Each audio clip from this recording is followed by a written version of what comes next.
ഇതിപ്പോൾ സനീഷ, എനിക്ക് തോന്നുന്നത് ഈ ഒരു തെമ്മാടി രാഷ്ട്രം എന്ന് ഒരു രാഷ്ട്രത്തെ വിശേഷിപ്പിക്കുമ്പോൾ അത് സങ്കടകരമാണ്. സ്വാഭാവികമായും അവിടുത്തെ ജനത അതിന് ഉത്തരവാദികളായിരിക്കില്ല. തീർച്ചയായും അതിൻ്റെ ഭരണകൂടം, അതിനെ നയിക്കുന്നവർ, അവിടുത്തെ സൈന്യം ഒക്കെ തന്നെയാണ് പാകിസ്ഥാനെ ഈ തെമ്മാടി രാഷ്ട്രം എന്ന വിശേഷണത്തിലേക്ക് തള്ളിയിട്ടിരിക്കുന്നത്. അതിനൊരു വായാടിയായ ഒരു ഭരണാധിപൻ അല്ലെങ്കിൽ ഒരു സേനാനായകൻ എന്ന നിലയിലേക്ക് ഇപ്പോൾ അസീം മുനീർ എത്തിപ്പെട്ടിരിക്കുന്നു. ഇതിലേറ്റവും വിചിത്രമായ കാര്യം അമേരിക്ക കൊടുക്കുന്ന ഒരു പിന്തുണയാണ്. അസീം മുനീറിന് അമേരിക്ക കൊടുക്കുന്ന പിന്തുണയാണ്.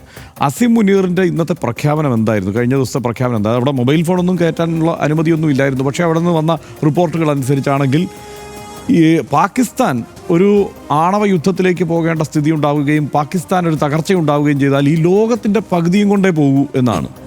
അതായത് അത് ഇന്ത്യക്കെതിരെയുള്ള ഒരു വെല്ലുവിളി അല്ല, അത് ലോകത്തിനുള്ള ഒരു ഭീഷണിയാണ്.